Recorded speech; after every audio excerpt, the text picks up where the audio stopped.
Okay, welcome and thank you. This is the question and answer session that we're doing for the online MOOC on assessment for learning. So thank you very much to the National STEM Learning Centre for their support with this. And we've done a few of these before, but this is the first time that we've actually got Dylan and Chris and myself, albeit not in the same place, but together at the same time. So it's very exciting because we're going to be able to get some live interaction between our two experts and find out what their thinking is. So thank you very much to everybody for submitting your questions. I hope that you'll be pleased to hear the responses that you get as we go through. So we're going to start by looking at questions that have been submitted about the writing of hinge point questions. And we're going to ask Dylan, first of all, if he can respond to a question that has been submitted by Vimala. Her question is, do you think that hinge point questions need to be differentiated? So over to you, Dylan. I think it depends what you mean by differentiation. So should hinge point questions be equally appropriate for all the members in the group? Absolutely yes. But do you need to have different questions for different students in the group? My view is no. And I think one of the most powerful ideas here is the idea of a question with multiple correct responses. So although students are used to multiple choice questions with just one correct response, having multiple correct responses allows you to do two things. First, it creates much greater certainty that if the students give you the correct responses, they've really got it right. If you have 5 options, then they can get it right by guesswork 20% of the time, if they know there's only one correct answer. But if they don't know how many correct answers there are, students have to make an independent decision about each of the 5 options. So you have 2 times 2 times 2 times 2 times 2, or 32 different combinations of response students could make. And that means that if students give you the right response, you know they understand it. The second advantage of multiple correct responses is you can make them of different levels of difficulty. So you might pitch one at a standard that you hope all students who've been in the lesson understand, and you pitch the others at a higher level. Some may be only accessible to your most gifted students. So the advantage is all students should be able to get at least one option right, but you'll keep your more gifted students on their toes because they'll be scrutinizing all the other options to see if they are correct answers that don't look correct. Thank you, Dylan. Thank you, Vimala, for your question. As you can see there, Dylan's given you a couple of different reasons why actually thinking about multiple choices will help with differentiation. We had a similar question from Lucy Johnson. So I think, Lucy, that Dylan's just answered your question as well, which was, can we use hinge point questions with more than one correct answer? So I think you will find that from the response that Dylan just gave there that you will have received some advice on that too. Looking now, Chris, at a question that we've had submitted from Siobhan McNally. Siobhan's asking about, when writing hinge point questions, how do we make sure that the language is simple enough in terms of assessment for learning, so that when she's got a class of students where there's a large number of EAL pupils, that they're able to access the question?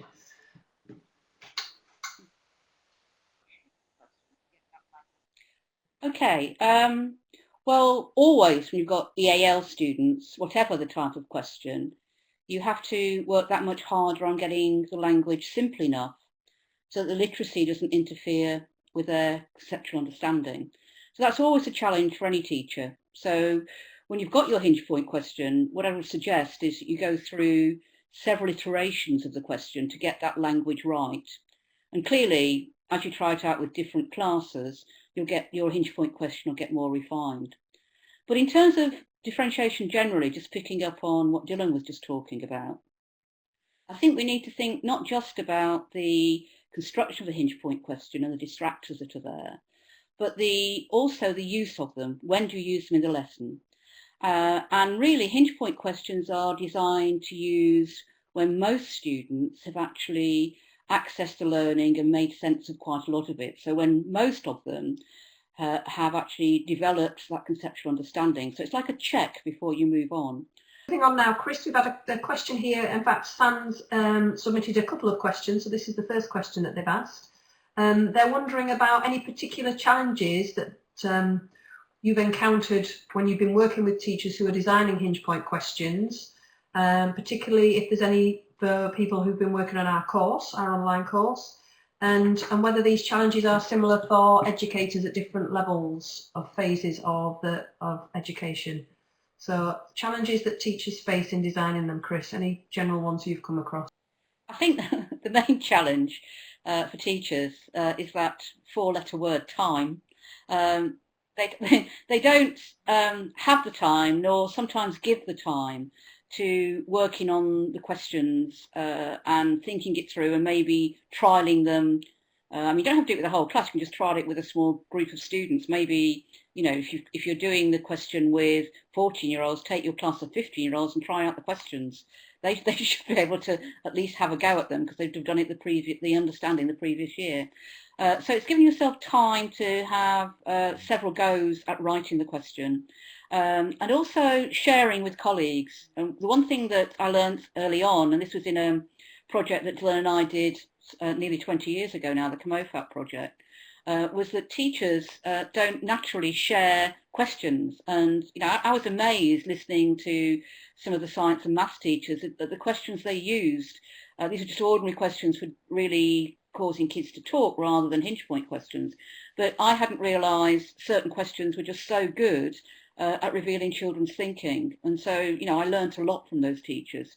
So I'd encourage teachers to share with colleagues and to talk to them not just about the question itself, but how it works in their classrooms, because it's actually the interactions that ensue from any question that's going to be useful. With hinge point questions, Dylan, it's looking at, you would like to add did that something hinge point question really give me the information, the evidence I needed? It was one of the teachers in the COMOFAT project that Chris mentioned. This teacher said to me, you can't think up good questions on your own. You will always be victim to your own way of thinking about this stuff. I think I just want to reinforce the fact, the point that Chris made.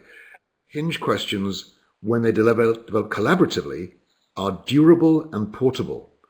You know, what are good questions now will be good questions in 20 years' time, because students will have the same misconceptions about scientific and mathematical content they do right now.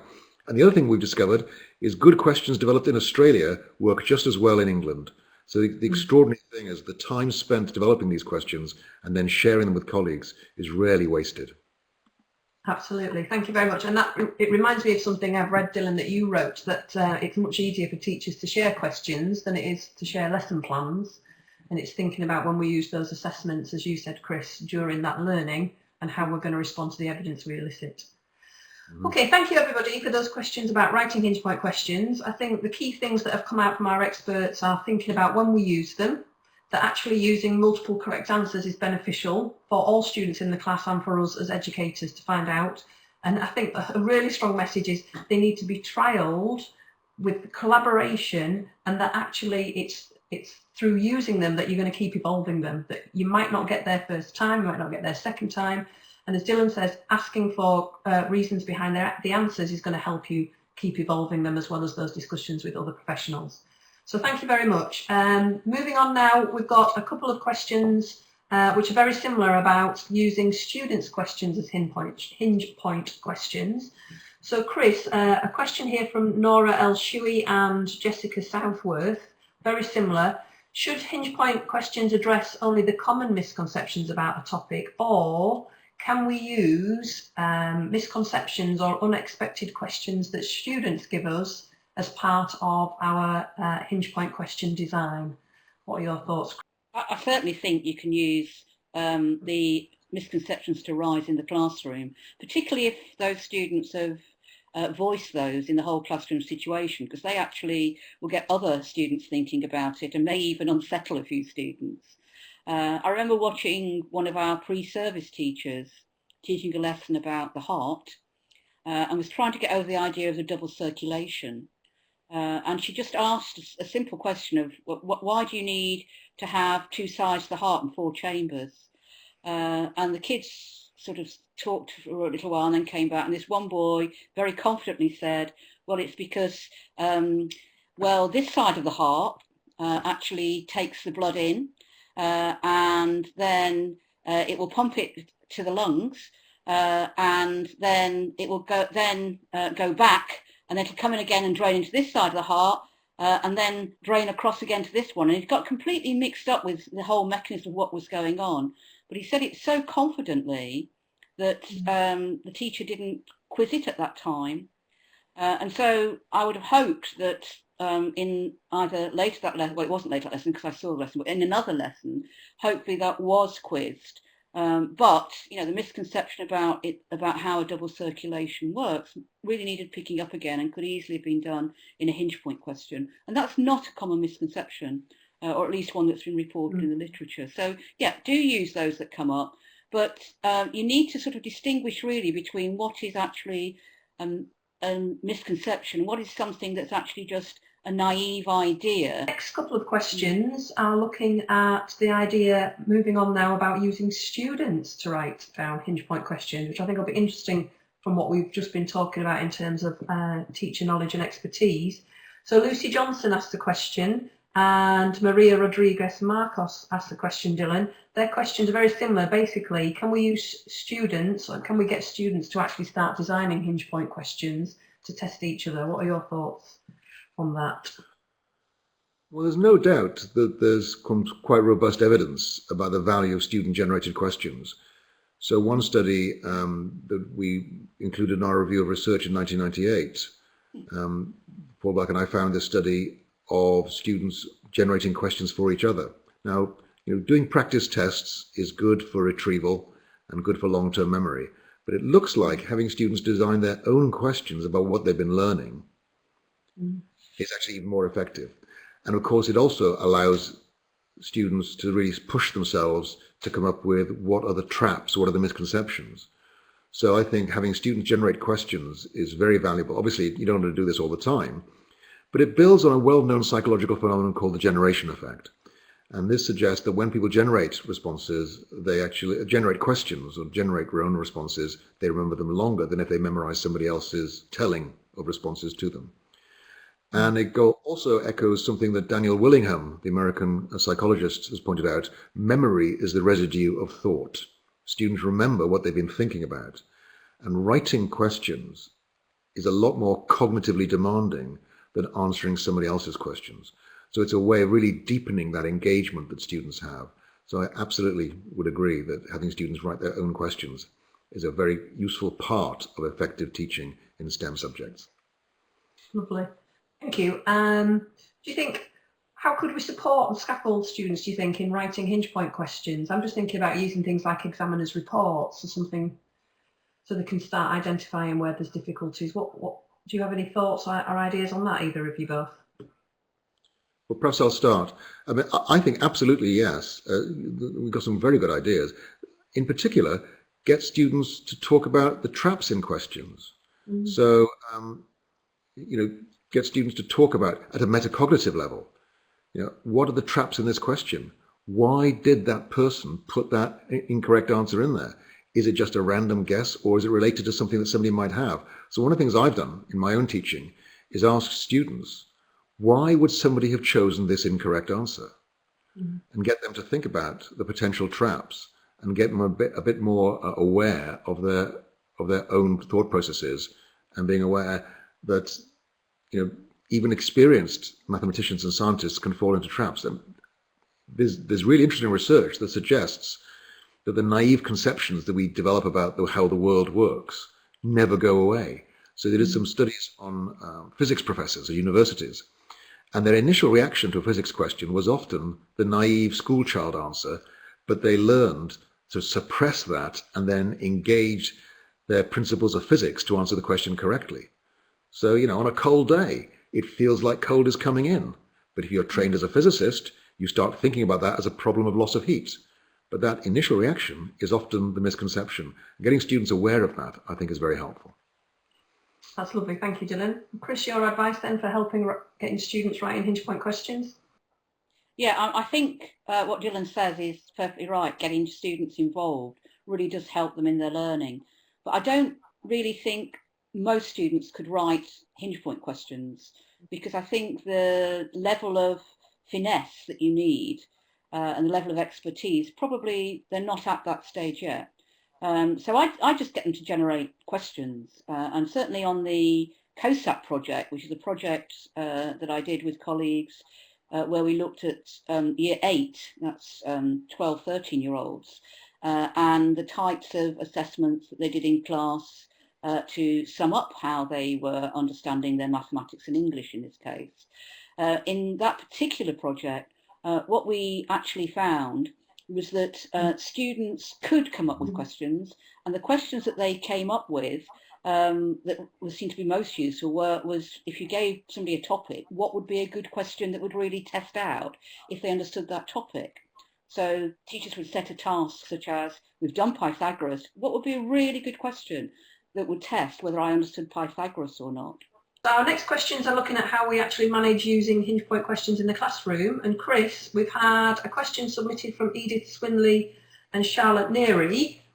Both are asking a very similar thing, which is how can we stop the children copying the responses of their peers when we start using hinge point questions in the class? Okay, thank you, Edith and Charlotte, for that one. Yeah, when you start off, you probably will need to use some silent, secretive way of giving answers in the class, because you will get some students who are anxious and want to get the questions right. So teachers use different things. Some will use hand signals. So they might use sort of one finger for A and then two for B, either against their cheek or against their shoulder. And that's one way of signalling back to the teacher. Other teachers position children so it's much more difficult for them to stare at or at least look at other students when they're answering. But what you'll find after a while is that you don't need to have the secrecy of all of this, because once students start to realise that hinge point questions are beneficial for them, that in answering truthfully what you think, you will find out as a student, but also your teacher will find out just where your conceptual understanding is.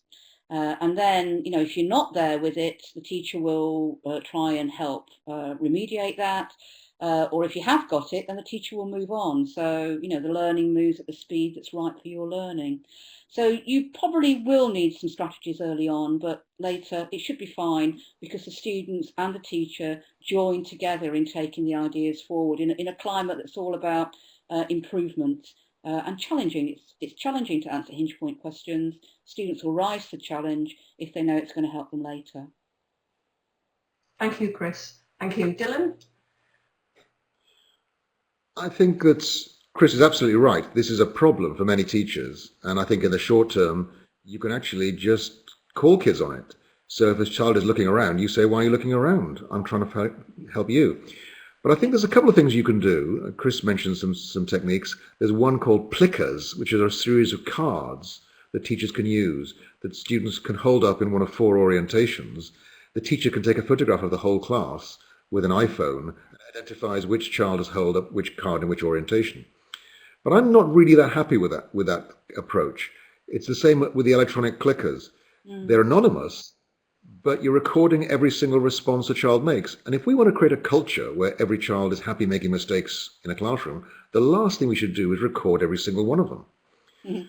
So I would actually talk to students about a recently discovered psychological phenomenon called the hypercorrection effect. It turns out that if you're asked a question and you aren't really sure about the answer, but you make a choice, and that choice is incorrect, you remember the correct answer for longer than if you get it right first time. Now, every teacher I've ever met says it's okay to make mistakes in classrooms, but very few teachers talk to students about the fact that making mistakes is better than not making mistakes in the classroom.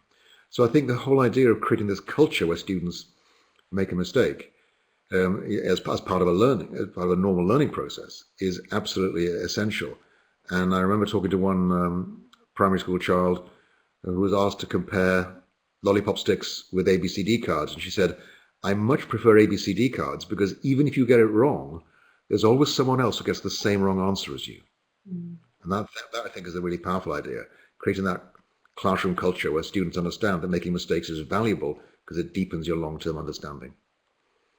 Lovely, thank you both very much. This idea about culture shift and failure is learning at the heart of it, which I think throws up the challenge then for us as teachers, that there is a challenge there that everybody is going to have the opportunity to fail, you know, and that brings in line ideas about differentiation which is a whole other course that people can do if they want to do online. Thank you, Edith and Charlotte. Some great advice there. So, San, we've now got your second question, which Dylan, I'm going to ask to you first. So, Sam Nielsen is asking, what's the rationale for only 2 minutes, or ideally less than 1, in terms of actually using the hinge point question in the classroom? What's your advice on this one, Dylan? The reason we made that suggestion, a maximum of 2 minutes, is to clearly distinguish hinge point questions from other kinds of questions that might be a normal part of learning. So if you want to make something a quick check on understanding, it mustn't be too much of a detour. And the idea was that you would actually give students something just to check their understanding. Now, it's not a hard and fast rule. You might give them 5 minutes if you want to explore something really deep. But I think you need to be aware that you are no longer doing a quick check on understanding. You're actually doing something that's very different, maybe even a teaching activity. So it was just an idea of a way of communicating to teachers, but this is a different kind of thing from normal group work around a focused question. The idea is a quick check on understanding, and if the students are spending more than 2 minutes coming up with a response, it's probably a very different kind of thing from a quick check on understanding. Okay, thank you, Dylan. Thank you for that question, Sam. So, actually, Sam had a follow-up question, Dylan, which I think kind of like links to what you're saying, and it's how does the hinge point question then supplement other types of questions raised in the classroom? So you're saying the hinge point is the quick check. What other types of questions should be used, and what would their purpose be? Well, I think one of the really interesting things about mathematics teaching in Japan, for example, is there's a really strong culture of starting a whole lesson with a big question, which is called Hatsumon. And so you can use questions to motivate a whole range of things. I saw a lovely example in a science classroom. A teacher began the lesson by asking the students, why does it take longer to cook potatoes at 220 degrees Celsius in an oven than it does at 100 degrees Celsius in a pan of boiling water? Which I thought was a lovely question. I'd never thought about it, even though I knew those two facts. But the point is that teacher thought that was a really good way of getting the students engaged in a discussion about the big scientific principles. So questions can be used to motivate discussion. They can be used to motivate an entire 2-week project of work. The specific idea of a hinge point question is it's helping teachers get good at writing a different kind of question, which is one where you do not need to have the children explain their answers. Any question is better if students explain their answers, but you don't have time to hear the reasons from 30 students. So the idea of proposing this specific thing called a hinge question or a hinge point question is helping teachers get the skills of asking questions where you don't need to have students explain their answers to make a smart decision about what to do next. Lovely, thank you, Dylan, and thank you, Sam. I think you've got some great advice there. So we can have questions as big questions, which are great motivators, and I'll be using that question about the potatoes. I like that one, Dylan, thank you. So moving on to a question then, Chris, that we've had from Martin Boyce. Martin's asking whether we should inform students that we're actually using hinge point questions. So what's your thoughts on this one? I think yes. I mean, if you're going to change the way you teach, then tell the students you're going to do that and why you're doing it, that it's for their benefit and the role that they have to play in terms of answering the question, because they'll start to understand much more why you're doing things strangely to what you've done before. It always makes me think back again. I'm thinking about the CMOFAT project when one of our teachers tried to increase his weight.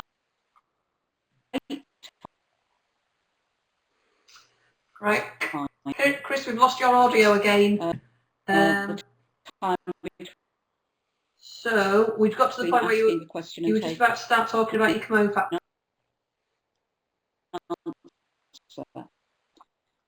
That goes back to Mary Rose work at Stanford. And this teacher, as I said, tried to increase his wait time, didn't tell the students, and they thought something was seriously wrong because he's suddenly gone silent, and usually he only did that just before he was going to get cross and tell them off. So they weren't really thinking about the answer. It didn't actually achieve what he wanted it to achieve. So being honest about changing things. Oh, no. Okay. I think Chris's Oh, response again, can you hear me is now? buffered actually, because No. yeah. Just start telling Paul Spenceley's story. We got everything up to that point. Yep. Okay, so we had one teacher on the COMOFAT project that I mentioned earlier who wanted to increase his wait time. And he was keen and eager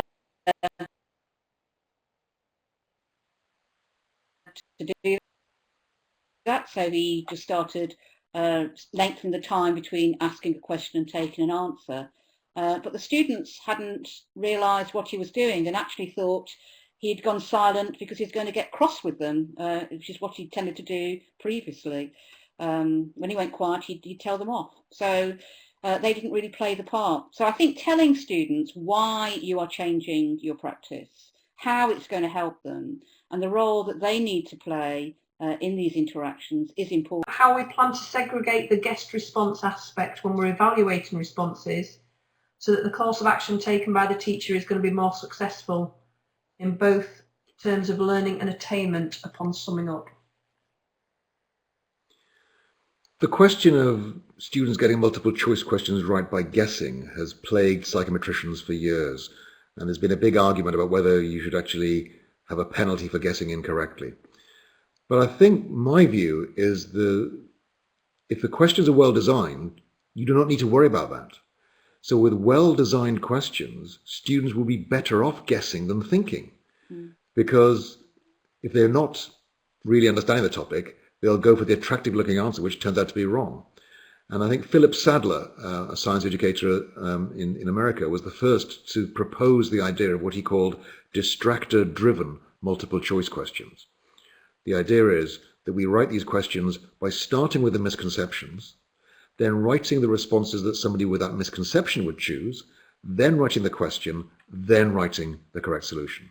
And with really good distractor-driven multiple choice questions, you don't need to worry about guessing. It's highly unlikely because students will think and they'll be drawn in by the plausible but incorrect answers. The other option, as I mentioned earlier, is multiple correct responses. If you have six options in a question that students don't know how many correct options there are, then the chance of getting it right by guesswork is 1 in 64. I don't think you need to worry about that. So multiple correct answers will help you make far smarter decisions and reduce the likelihood of students making correct responses by guesswork practically down to zero, at least down to a negligible level. Brilliant. Thank you very much, Dylan. Thank you, Kudak Washe, for your question. So, Chris, I've got a question here from Nicholas Myant, who is asking, do you advise repetition in hinge point questions? And if so, how many repeats of the same content question depth would you suggest? I think that depends on what the first response is. Had you judged it right to start off with? Or had you given the hinge point question too early and so you're unsure of your evidence and you need to use it again? You know that many haven't got it, but you need to do several activities before you move on and maybe try it again. I think on the whole, using hinge point questions sparingly is better than overusing them, because their role, as we've tried to explain, is about that sort of last check before you move on. So it's monitoring how students are doing through the other types of assessment that you're doing, and then make a decision about using your hinge point question. And as long as you've got it right, and between, say, 70 and 90% of your class are getting the answers that suggest that they've conceptually understood, then you move on to the next phase of learning. If it's way below that, then you need to make decisions about what you need to do to remediate. So use them sparingly, use them towards the end of a period of learning on that particular concept, and occasionally use them again if you've misjudged it. Lovely. Thank you, Chris. And thank you, Nicholas. So in terms of our section looking at managing the implementation of hinge point questions, we're getting that theme coming out again, that it's evolving the use and the writing of them over time, and when you're using them in terms of the learner's journey and evaluating our practice that's going to help those improve, And when we're using our questions, probing for explanations is really important. But also I think what's coming out really strongly from what Dylan and Chris have said in that little section is the classroom culture. And it's a culture about learning. It's not about wrong or right. It's about where you are at, and it's about all of our roles within that. You as the students being honest and open, so that I as the teacher can evaluate and then respond to what you're telling me for the benefit of all. And lots of research evidence quoted again by our experts that underpins all of this guidance that they're providing us. So thank you very much. So moving on from our writing and using of hinge point questions, and then what we're moving on to next is a question, Dylan, come from Barry Medwell, who is asking about how we actually respond to that and some productive strategies then when we're looking at the variety of different responses that the students have given us. How can we move forward their learning as a consequence of using that hinge point question in the classroom? You know, in science, for example, if it's the particulate nature of matter, every child needs to get this. If it's the phases of the moon, maybe not. In maths, place value is pretty important. Roman numerals, not so much. So I think you need to be very careful about saying that everybody's got to get this if this is a topic that's not that consequential for future progress for students. But if it's something that you're going to build on again and again over the course of the unit or even the course of the year, then you probably do need to take some time to go back and make sure that the vast majority of the students get it. I think Chris hit the nail on the head earlier when she said about 80%. You know, I think that if a few kids aren't getting it, then you need to say to them, you need to come and see me after school and I'll help you sort this out. It's not productive for the whole class to be going over things that most students understand. Where more of the class don't understand, one technique that I think works very well is to ask 3 or 4 students who've answered correctly to explain to the class why they think their answer is correct, and then get students to vote for which of those explanations they find the most helpful. So the idea is you actually make this into a piece of work for these high achieving students to explain their ideas most carefully and most clearly, and you create an element of competition because everybody wants to be the person who gives the best explanation. So you can actually create it into a whole class activity which uses the diversity of achievement in the class as a teaching resource rather than seeing it as a problem, which teachers too often do, in my view. Lovely, thank you, Dylan. That's really helpful. So thank you very much for your question there, Barry. I hope Dylan's responded and given you some practical ideas, but deeper thinking points for you to reflect on as well. We've now got a question from Christy Parkinson, which I'm going to ask you, Chris, to respond to first. When posing a hinge point question, Christy asks, is there a need to record the data to justify the choices that she then makes as a consequence of actually using the question? I think it depends, Christy. It depends what other data evidence you're collecting to actually record progress or record achievement at various times. You could take the evidence you've got from your hinge point questions. It would certainly indicate to others how you used your teaching skills in order to attend to students' needs. But if you're actually just wanting to map out student progress over the year, you're probably better choosing relevant activities that really show what students can and can't do. And I think primary schools have got this right in England, who in literacy tend to do a task early on in the year, a writing task early on in the year. They'll then do a second one maybe around halfway through the year and a third one towards the end of the year. And just through a quick look at those 3 pieces of work, you can see the sorts of progress that students have made. And of course, if you want to analyse that, that gives you a lot of evidence for how these students have moved on with their learning. So we could take a similar thing in science and mathematics and do that. Just think about what would be the most relevant tasks. Equally, you could support that with any test data or any answers to the hinge point questions. It really depends on what sort of accountability you've got in your school and what's expected. But I tend to not use the hinge point question data. I think that's for another purpose, really. It's just telling you what needs to be done next in terms of the teaching schedule rather than necessarily mapping students' progress. Lovely, thank you, Chris. And Dylan, you'd like to add something to that? Or Christy? I think Chris is right.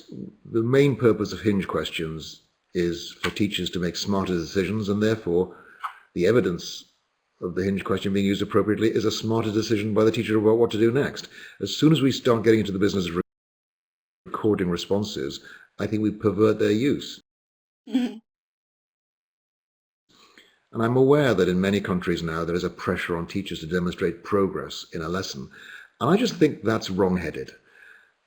As John Mason has pointed out, teaching takes place in time, but learning takes place over time. Paul Kirshner's definition is that learning is a change in long-term memory. If nothing has been changed in long-term memory, nothing has been learned. And therefore, the important point is, what are we looking for over the longer term? Now, so the fact that students can do something today does not mean they can definitely do it tomorrow. But the fact that they can't do it today means it's highly unlikely they can do it tomorrow. So I think the important point is, the driving force behind hinge questions is to help us make smarter decisions about what to do next. So you might record a really interesting incorrect response a student makes. You might actually just jot down the names of 3 or 4 students who've given completely wrong answers, and you need to see individually. But beyond that, I think any recording to prove you've been doing your job, I think is fundamentally misguided. If your teachers are being told that, I just think that's wrong. The purpose of these questions is to help teachers make smarter decisions about what to do next by getting better quality evidence than you'd get if you just got 2 or 3 kids to answer the question. Lovely, thank you both very much. Thank you, Christy, for your question. I'm sure lots of teachers will appreciate the responses we've had. So in terms of acting on the evidence, then the key ideas coming out are that it's the purpose of the question and the importance of the big idea and concept for students learning in the subject. And then again, we've had the idea about pupils explaining. And then as Dylan and Chris have both just been responding, it's this noting the exceptions that are interest in terms of conceptual understanding. Okay, thank you very much. So moving on, our next questions, interesting set of questions we've got here. I'm going to ask Dylan the first questions. These, I've categorised these as hinge point questions being used for summative assessments. So we've got questions here from McCarty, Helia and Bev. Dylan, they're all asking similar questions about whether or not hinge point questions can be used for tests and exams, some summative assessment purposes. I wonder what your thoughts are on that one. Can hinge point questions be used for tests and exams? Yes, but why would you? Because the idea is that hinge questions give you far more than a simple question that's designed to assess the relative degree of students' mastery. They're designed to reveal issues around misconceptions, which help you make smarter decisions about what to do next. They're time-consuming to produce. I think using a hinge point question in a test is just wasteful. You haven't got the time to use that information from 10 different hinge questions in a 10-item test. So yes, of course you could, but I'm suggesting you wouldn't. The really important point is to realize that there's no such thing as a summative assessment or a formative assessment. The words summative and formative, I think, are best used to describe the conclusions we draw on the basis of assessment outcomes. If I give some students a multiplication times table test and I see that this child has got 80% right, I could record that they have 80% mastery of their number facts, and that's a summative conclusion. I might also notice from exactly the same test responses that this child is having particular difficulties with their 7 times table. And that's a formative inference. I'm now drawing conclusions about what I need to do to help that child's learning move forward. So the important point is summative and formative are descriptions of the uses we make of the evidence, not the evidence themselves or the way that we get it. And the really important point about hinge point questions is they help you make smarter decisions in real-time teaching about what to do next. I think that you could use them for summative purposes, but you probably shouldn't. Lovely, thank you, Dylan. I remember somebody saying to me, assessments are assessments, it's what you do with it, as you're saying, that is the key thing and categorises the differences. Thank you, Dylan. I hope that answers your questions, Bev, Helia and McCarty. So, Chris, we've got a question here from Martin Marley Utoni. Martin's asking, can hinge point questions be given as homework? So another way of using hinge point questions, and your thoughts on that? I think I'd just play what Dylan just said. Yes, they can, but why would you? Because really, it's you, the teacher, that wants that information there and then. If you give a homework and then you collect that in, and then you deal with it several days later, you've missed the opportunity to act on where the children are at that particular time. So I would tend to use hinge point questions in class, and fit it in, get your evidence there, make your decision. It's a speedy, quick way of collecting evidence to make next steps, and that's how you should really try and bring it into your teaching, rather than thinking, can I put it here, can I put it there? Too often as teachers, we put things as homework that we think we haven't got time to do. So you have to decide, is it important enough? Is it important enough to get this evidence? And if it is, do it in class. And I think in most cases, in fact, I would say in all cases, I can't think of one that wouldn't be, I would do my hinge point questions in class. Lovely, thank you, Chris. And we're getting nods of agreement there from Dylan. It makes me think actually about the other types of questions we've looked at on the MOOC, about our challenging questions to make students think that, using one of those as a homework might be better, and then we can actually find out what ideas students have, and then maybe later on down the learning, when we've taught the concepts, we could use a hinge point question in class. I don't know what your thoughts are on that, Chris. Yeah, good idea. Great, lovely. Right, so that's our section looking at hinge point questions for assessment purposes that are different, as Dylan says, in terms of how we act on the evidence. So now we're moving on to just a couple of generic questions about using hinge point questions. So I'm going to ask the first one to Dylan. This is from Irene. This question is, how could we use the hinge point questions in other subjects, such as history, PSHE or RE? So what are your thoughts, Dylan, on that one? The evidence that we've got is that they apply just as well in other subjects where you want to make a specific conclusion about whether students have mastered a particular set of ideas. So Harry Fletcher Wood, in his Improving Teaching blog, has written about the use of hinge questions in history. And I think he's done a very good job of explaining exactly how these ideas can be used. We've found teachers of Spanish using them very effectively. I've used hinge questions in my master's level course on psychology of education. It's a very good way of testing whether students have done the reading that I assigned the previous week. So as far as we know, these hinge questions can be used at any age level and for any subject. The question is it something that you can actually get a quick decision on with a quick response? Sometimes you might want to have a much more thoughtful discussion, but you might just, for example, present, what is the main idea that Immanuel Kant is making in this following paragraph? And you can give them the paragraph and you can actually have the multiple choice questions there. So it's just exactly the same as it is. If you're not sure about how to do this very well, I would suggest using exit tickets. So you ask a question at the end of a lesson and ask students to write their responses on little 3x5 index cards. One question in history would be, why are historians concerned about bias when analyzing sources? Collecting the students' responses and then choose the ones that with the most interesting and misguided responses, tidy up the language, and then you've got yourself a ready-made hinge question. So the idea is we're using the students' own ideas. Sometimes they're incorrect or partially formed ideas to frame our own questions that then we can use in a much sharper way in the middle of a lesson to make on-the-fly decisions. Lovely, thank you very much, Dylan. And thank you for that question, Irene. Moving on now, we've got another question here again from Sam Nielsen. Chris, and I think we've kind of covered part of this earlier in the webinar when we were looking at the benefits of teachers sharing questions with each other. So San is asking, what are the pros and cons in using pre-designed questions from other teachers or researchers? To what degree will other people recognise the potentials and pitfalls in the questions?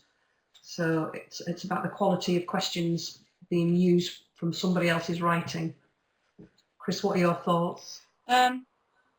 Well, I think it's pretty hard to always come up with the questions yourself. Even if you're a good biologist or physicist or chemist or mathematician, you'll think about your subject in your way. So coming up with questions from other people and adapting those or adopting those and trying them out, I think it's a good idea. It's not always obvious what the best questions will be if you've not had a lot of experience in that subject.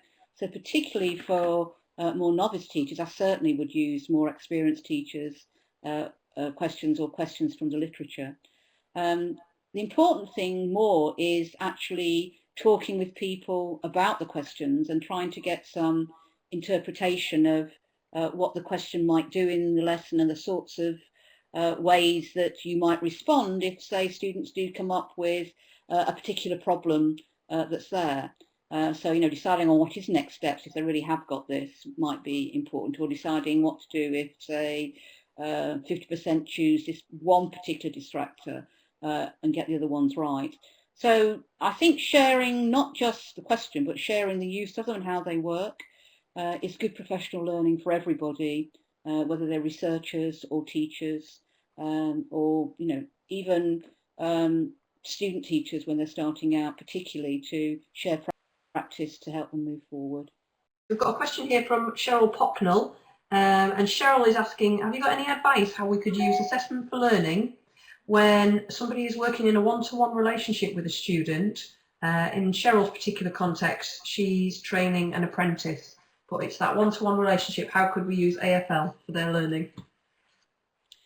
I think the basic of any AFL is to listen more and to think carefully about what questions you're going to ask, because you want them to, your apprentice or your student, to talk and explain their ideas. You want to get at their thinking, and so finding ways of doing that is really the main drive. And then you really need to listen and give yourself time to think before you respond. But at the same time, you don't want to have big gaps so that they feel uncomfortable. So trying to keep a conversation going, but making sure that they are doing most of the talking and not you as the expert or the teacher is actually doing all of the talking, which tends to happen some of the time, particularly when you first get to work with somebody new or with a new class. Lovely. Thank you, Chris. Thank you, Cheryl. I hope you'll find that really useful for you with your student that you're working with. So moving on, Dylan, we've got a question here from Andrew Sabala. Andrew is asking about when we're working with groups, if the groups are not accessing the topic introduced as on a deep level, how can you encourage them to do so without starting to give answers? Well, I think that if you like, the question contains its own answers, because you do have to start structuring. So if the question you've asked isn't getting them focused on the things you want them to think about, then the question wasn't successful. And you need to think about asking the question in a different way. And sometimes you might need to start them down the correct path. The challenge is always that when we give students too much guidance, we end up doing the thinking for them, so they are not required to develop the thinking themselves. And that, I think, is the magic of teacher expertise. Good teachers seem to have this way of asking questions that lead students really quickly and productively to focus on the important things. And like most kinds of expertise, it takes years and years of practice. So I think teachers get better at this by practicing it. But the thing to be aware of is, you know, who's doing the thinking. And that's the thing that we've learned in our work with teachers all over the world, is that the major shift that comes when teachers embrace this whole idea of classroom formative assessment is they start focusing less on what they're putting into the process and what the learners are getting out of it. And as soon as you start trying to think about what's happening in the minds of these 30 individuals in front of me, it's very difficult for teachers not to make huge improvements in their practice, because that's the only thing that really matters. Not what you're doing, it's what they're doing. And I think that scaffolding, creating a bit of structure, starting them thinking along the right lines, critiquing their ideas. For example, just getting them to follow through the conclusions of their assumptions. That can also be a good way of getting students at least to recognize that their current ways of thinking aren't helpful, and they need to think of new ideas that may be more productive in that particular area of science or maths. That's lovely. Thank you very much, Dylan. And Chris, you wanted to add something to that? Yeah, I just wanted to bring in some new research we've been doing at King's, looking at inquiry learning in science. And very much what our teachers have wanted is that when students are doing an inquiry and investigation, that they come up with their own questions and they find ways of doing experimental work to try and answer those questions. As they're doing that, 'cause it takes a while to get that going in the classroom, teachers tend to go around asking questions. And one of the ideas that teachers have struggled with, but done particularly well, I think, or particularly ones we've been working with, is asking questions that don't bring the student directly to the way the teacher would think about it. They actually ask questions that get at the student thinking and not sorts of questions that will bring that student along to the teacher thinking type of way. And we've used the work of Harry Torrance and John Pryor. They did a paper way back in 2001 where they looked at divergent and convergent assessment. This was in primary classrooms when they did it, but we've used their framework to look at secondary science. And what has been absolutely fascinating for us is that as our teachers have got more confident and more expert in inquiry learning in the classroom, they've tended to guide the students less. So they're collecting evidence more, but their guidance is less. What they tend to do, because they don't want to direct students, is they actually get different groups to report back. They have what they call stopping points in the inquiries, where maybe once a lesson or twice a lesson have stopping points, and the teacher will select various groups to feed back on where they've got to, why they're doing that, and what they plan to do next. And then they just leave it for the other students to take in and discuss and move forward. So it's a much more open approach to assessment for learning, which an inquiry learning classroom would do. But it's been fascinating watching how teachers have really come on in terms of framing questions that get at student thinking and don't lead too much towards an easy answer, that make students think again. So if you want to know more about that, the Assist Me project, so just put Assist Me into Google and it will come up. It's actually on a website in Denmark at the moment, but we will have some King's web pages up within a few weeks. Thank you, Chris. That's really helpful. Thank you, Andrew, for the question. I think you got some great advice there from Dylan and Chris, and some ideas about up-to-date research in this area. So our next question, Chris, I've got you down for this one. This is one of two questions that Simon Banbury has submitted. His question, we've just had one about teachers not giving answers. This question is about, should teachers praise wrong answers if it looks like there's been a great deal of thought and effort, or is it better to focus on why right answers are in fact correct?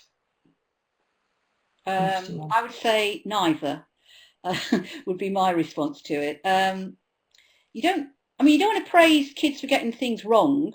You want to praise them for the effort that they've put in and the thinking that's there, that will help them and help others to move forward. So it's much more subtle than that. And I certainly don't think you should praise them for getting things correct, because we're not after right and wrong things usually when children are learning. We're after ideas that help move things forward, or ideas that will help us sort things out. So I would use, and the research suggests this, that you should use praise sparingly and use it for when somebody really has put in effort to move some idea forward or to do a particular thing, where they really do deserve that praise for the effort. And otherwise, don't bother praising for effort. They actually will pick that up just from your body language and the way that you're responding to them. They don't need to be told that in most cases. Lovely, thank you, Chris. That echoes very much what I'm finding from my research, looking at oral feedback in the classroom. Actually, teachers where there's lots of praise, it's not having the impact the students are saying. It's when it's about the learning and that closing the gap in terms of learning intentions. Right, thank you very much, Simon, for that question. Our next question is, I'm going to ask this for you, Dylan. This is from Arla Menke, and they're asking, how should exams be made to include differential learning? Interesting question. Well, of course, the reason that teaching is so difficult is different students learn different things from the same teaching. So all assessment has to be, to a certain extent, differentiated because students are always learning different things. There's a fundamental balancing act that's very difficult to pull off in assessment. If you cast a wide net, have some very easy questions, some very, very challenging questions, there's something for everybody, but the amount of information you're getting on any individual student is very limited because for most of those students, most of the questions are either too hard or too easy. By focusing your assessment, you can actually ask a lot more questions that are just around that student's level of performance, which means you get a far more accurate assessment. But then you have to make sure that you're giving each student the right assessment in advance, and that's very difficult to do as well. So in my view, the answer is not to try to get more reliable assessments by differentiating too greatly. It's to actually have a wide spectrum in our assessments, but then accept that the answers aren't that reliable. We could always make our assessments more reliable by making them longer. And I think we should not do that because it involves taking up far too much time that we could be spending teaching. So I think we want to embrace the unreliability of our assessments. The unreliability of our assessments is optimal because we've got better things to do with our time. But what I think we should get into the habit of doing is saying to students, you got 75% on this test, plus or minus 15. Does that mean I passed or not? Don't know. Probably yes, maybe not. Why don't you know? Because the test isn't accurate enough. Why isn't the test more accurate? Because we've got better things to do with our time.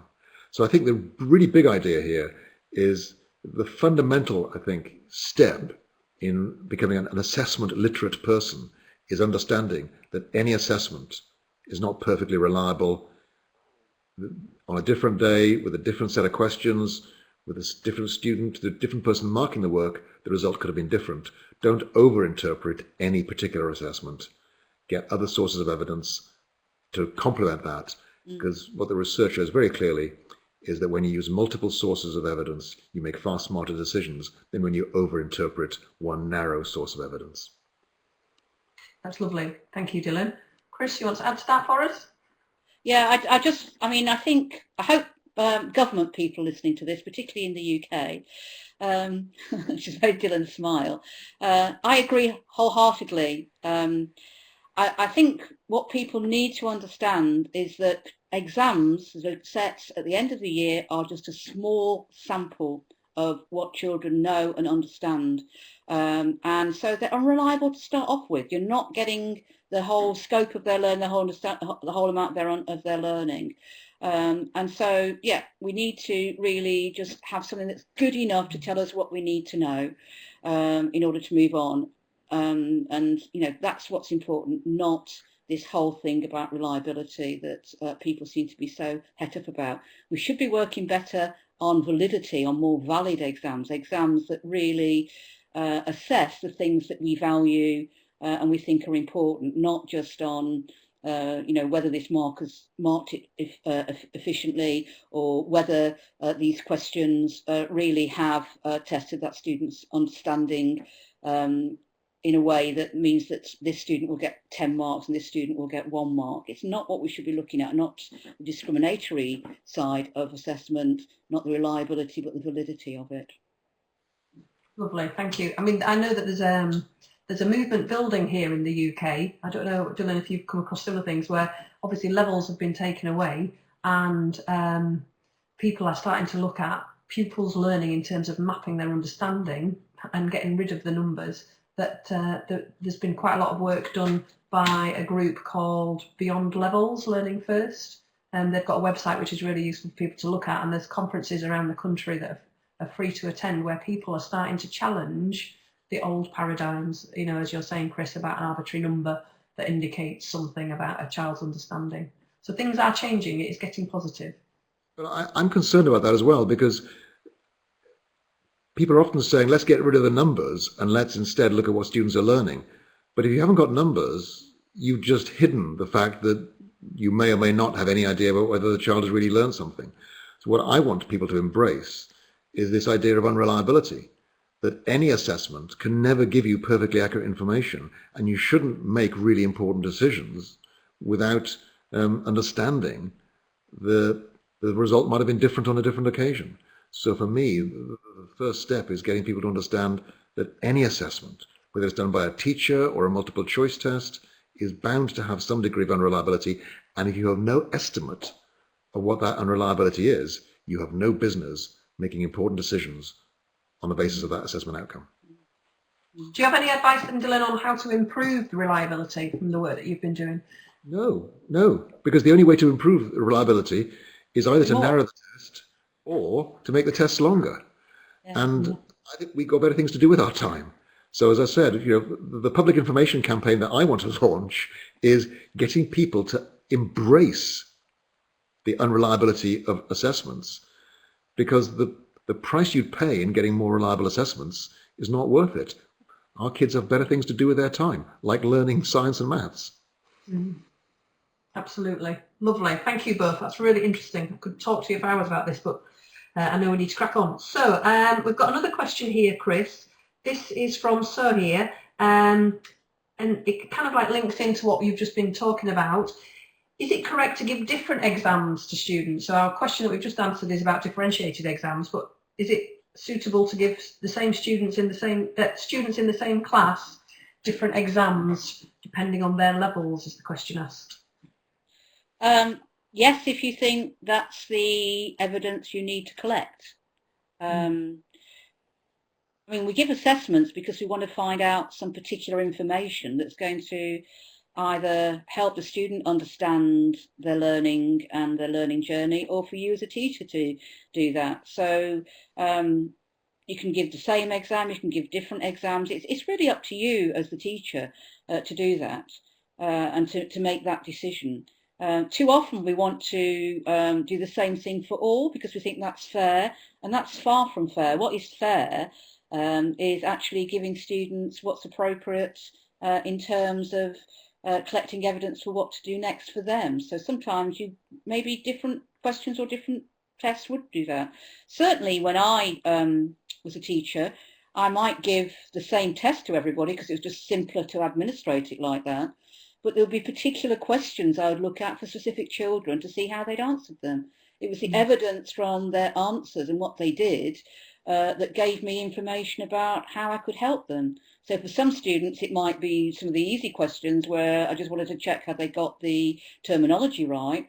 And with others, it might be, really, do they really understand the difference between mass and weight in this question? And I might be looking at the answer to that one for them. And again, I wouldn't look necessarily for everybody. I'd look at a sample of my class as indicator kids to help me decide what to do next. If we're talking about time, as a teacher, you just need to do it in a way that's going to be most effective in helping all your students move forward and in terms of you doing better teaching. So get your assessment done and get planning that next lesson or those next activities or those next questions. They're probably going to do more good in taking learning forward in the future. Lovely, thank you, Chris. It's that purpose of the assessment again that's coming out strongly. Dylan, you've got something you'd like to add to that, to Chris's points? Yeah, I think that one helpful way of remembering all this is to remember what Lee Cronbach said many years ago about assessment. He said, an assessment is simply a procedure for making inferences. It's just basically, we give students stuff to do, we look at what they've done, and we draw certain conclusions about those results, about the meanings of those results that we get from our assessments. If your aim is to stretch kids on a continuum from 0 to 100, then it's really quite important that you actually give all the kids the same test. Otherwise, you give yourselves very complex equating challenges. But if the conclusions you want to draw are about what to do next with students, then as Chris said, it might be different assessments for different students, might be assessments where you look at different parts of these students' responses for different students. The important thing is, what do you want to conclude? As soon as you start focusing on what conclusions you want to draw, in my experience, people make smarter decisions about the use of assessments. Lovely. Thank you both very much. And thank you for your question there, Sohail. So moving on then to our last two questions. So we've got another question here from Simon Banbury. I've categorised these as curriculum questions, really. The first question here, Simon's asking about abstract ideas that we teach. He'd be interested to know what particular topics are most difficult to approach in identifying the key quantities. Identifying the key quantities. Okay. Yeah. If the topic is something really abstract, then what makes it difficult to even define the key quantities? I'd be interested to know what particular topics are most difficult to approach. So I'm going to ask Dylan first. Whether you want to draw on maths, I don't know, or other curriculum areas. I think underlying this question is a really important insight, which is that in some aspects of the stuff that we teach, we understand children's development really well. And in other things that we teach, we understand these developments much less well. And when you are clear about what the learning progression is, you're clear about where students are starting out from, you're clear about what the destination is, you're clear about the routes that most students take to get there, then working out where they are and what they need to do next is really easy. In other subjects and other topics, we have much less good ideas about what it is that gets better when students get better, and therefore mapping their progress is more difficult. We've got quite good understandings of students' understanding of place value, for example. We've got quite good understandings of students' development of the concept of mass or floating and sinking. We've got much less good ideas about what gets better when students get better at scientific investigations. So, basically teachers' hunches are as good a guide as anything here. And yes, it is harder, but the big mistake would be to ignore it because it's too difficult. I think we have to embrace the breadth and the diversity of our curricula. Some things are well understood, some things are less well understood. But the important thing is our students get a balanced education, which means that sometimes we're relying on hunches more often than we're relying on evidence. So be it. Lovely, thank you, Dylan. That reminds me of a talk that I once saw you give about, I'm sure it was about a teacher who was trying to find out if students had done a particular aspect of learning, and when they retested, they found actually they hadn't done what they thought they'd taught, but they'd learnt something completely different. Yeah, that's from Brenda Denver's Ed.D.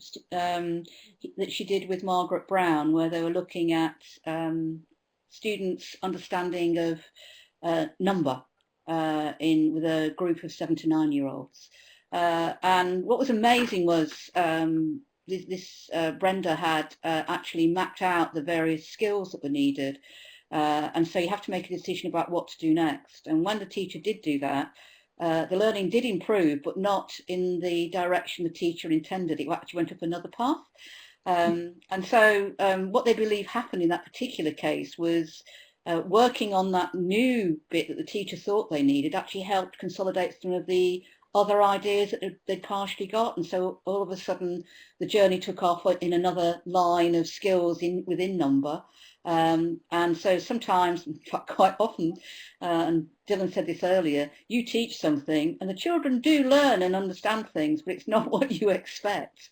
It's, whatever builds on their ideas and takes it forward. So, yeah, it is difficult. Going back to the question we've just been asked, there are some topics, particularly in science, where teachers tend to leave teaching it till very late because they know that they're quite abstract. I mean, genetics is one of them. It usually gets squashed into the end of the curriculum just before the exams. And I can understand to some extent why teachers do that, because they think students actually will be more developed by then and maybe can make connections that will help. But in actual fact, genetics is a fundamental part of biology. If you don't get it sorted out early on and don't start to think about things like probability and what does random mean, before you even get onto things like looking at genetic crosses and so on, then you just don't really get it in that quick rush before the exam. So it's thinking not just about the topic, but thinking about how you might build that conceptual understanding through the 1, 2, 3 years you're working on that, so that students, when they do come to the really abstract bits, they actually find it easier because they've got their own foundation to build on and move forward. So yeah, one thing for biologists out there, teach genetics earlier than 2 weeks before the examination, which tends to happen quite a lot in England, I think. Lovely. Thank you both. Thank you, Simon, for your question. So learning is complex, and think about how we build that for the students over time. So our last question then is from Kasim Abdurrahim. And Chris, I've got this one down for you first, but you both may want to chip in. And it kind of like links to what Simon was saying about abstract and difficult concepts. So Kasim is asking, how best can we teach electricity in a basic class? Electricity is really hard. I mean, one of the topics that many teachers find, even physics teachers, is do they really understand the difference between current and charge? Can they really explain potential difference? Do they really know what's happening within complex circuits? Because it's been simplified so many times in so many teaching schemes to sort of a few rules that you apply on very simple examples. People think that they understand electricity until they come to more complex questions. The best questions I've seen on this are, although there's quite a lot in the literature, but the best ones I think have been written by Robin Miller when he did his EPSI project a few years ago. So that's I think it's still there, on the University of York website, where he does reason assertion type multiple choice questions, which means that you have to make a choice and then you have to give a reason for in a particular way. So very much like a hinge point question in the way that it actually works. I challenge any teacher to have a go at those and say how confident they are that they got them all right. I was really nervous when I first did some of those. So I think with electricity, you need lots of hands-on practical work, trying things out. You need to set up circuits without circuit boards there, so that they can understand the connections and what's going on. You need to apply the knowledge in a whole set of examples, so that they start to understand how those rules that are written in the textbook actually play out. And then maybe they'll start to build some ideas of it. I mean, Andrea is a real physics teacher, so she can probably say more. But teachers tend to use models and things, and talking about models and using them is fine. But teachers need to remember to work with their kids on the fact that models don't tell you everything about the circuits that you're working with, and you need to sort of evaluate that as well. Okay, over to you. Very well done, Chris. I'm very impressed. I would say I think that's a fantastic answer. It's, as you say, it's this idea about visualization and then applying the concepts and critiquing models. I have to say, as a physics teacher, I answered physics questions. I performed throughout exams. I trained to be a teacher. I planned my lessons, but it wasn't until I stood up in my lessons teaching it and the students started asking me questions about it that actually I started to really understand and take my learning deeper. And so I think in a classroom, I would want to see that happening. I'd want to see students teaching each other and them asking questions of each other until they get to a point where they can't answer. And that's when I can use that understanding. I'd also recommend for people that the Institute of Physics, they're supporting physics teaching materials, which they now do. They've got some on their website from primary right through to GCSE level, have got some great physics narratives about what some of the misconceptions are for students and ways to challenge them and teaching ideas. But as you say, I think it's that teaching of it for me that really started to consolidate my understanding. So I can see that Dylan's got something he'd like to add as well to the discussion. Yes, the statistician George Box once said, all models are wrong, some are useful. And I think that's a really good maxim for science teachers to use in general when we're using metaphors. And there's another thing that I'd like to bring in from mathematics education. It's a horrendous title. The book is called Didactical Phenomenology of Mathematical Structures. But the idea of didactical phenomenology is this idea of the context that teachers use all the time to try to explain things to students. So when we try to explain negative and positive numbers, do we use heights above and below sea levels? Do we use negative and positive bank balances? Do we use temperatures above and below zero? Each of those contexts, each of those metaphors or analogies that you use has some strengths and potential weaknesses.